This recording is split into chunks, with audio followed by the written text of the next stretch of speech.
got wet and dry mix with chickpea flour. Got some hot sauce, Alkaline jungle herbs. This is what it's looking like.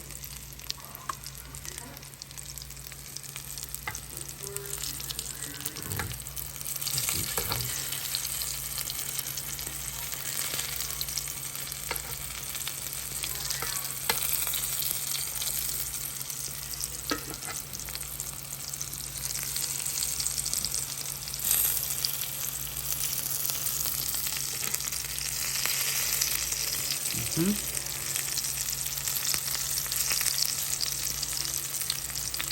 guess that'll do for a bit.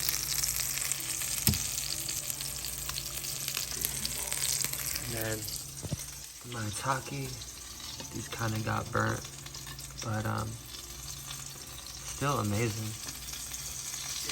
Well,